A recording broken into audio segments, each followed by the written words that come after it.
or bed. That's the important thing. No, well, no, it's not.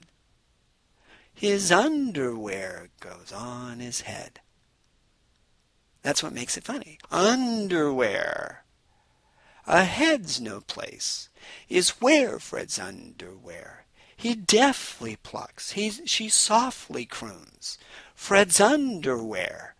Those are the important parts of the poem. While all words are important, that's why we use them, the words that you stress with your voice, those are the ones that will carry the most meaning. Every sentence has one point, and the point needs to be reinforced, the point being a word or two words maybe, needs to be reinforced with the way in which you say it, or those words. Here's another Jack Prelutsky poem, and this time I will introduce it with a neutral syllable, using vocal inflection. Here I go. Bum ba-dum bum bum ba-dum bum bum ba-dum bum bum be-dum. Bum ba-dum bum bum ba-dum bum bum be-dum bum bum ba-dum. And now the words. My stomach's full of butterflies, lamented Dora Diller. Her mother sighed, that's no surprise, you ate a caterpillar. My stomach's full of butterflies, lamented Dora Diller. Her mother sighed, that's no surprise, you ate a caterpillar. You ate, lamented. Lamented. In this little poem, the rhyme scheme is A-B, A-B. And you might want to present it in this manner. My stomach's full of butterflies, lamented Dora Diller. Her mother sighed, that's no surprise, you ate a caterpillar. Now you're accenting the rhyming words. Bum bum bum bum bum be-dum bum bum bum bum bum bum ba-da. Bum ba-dum bum bum ba-dum bum bum ba-dum bum bum bum bum. Although that is musically maybe a correct way to go, it doesn't carry the same information. And we're chatting about carrying information, the meaning. My stomach's full of butterflies, lamented Dora Diller. Lamented is a word that shows how someone said something, and that's the important word. How many times is a child going to hear the word lamented? Most normal children are not going to hear the word lamented. They're going to hear sorrow or sadly or down in the dumps or something like that, but never lamented. Lamented, those big words, and I've mentioned that in a previous video, the big words that you never hear are probably the words that are most important.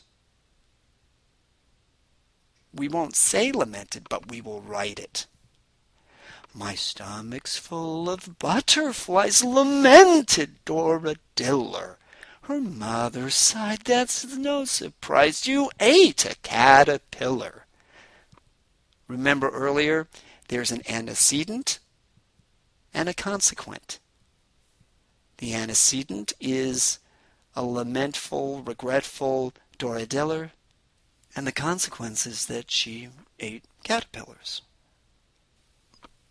I hope that you got something out of this short video with the two poems that I've presented. It's the idea that's important, not the poetry.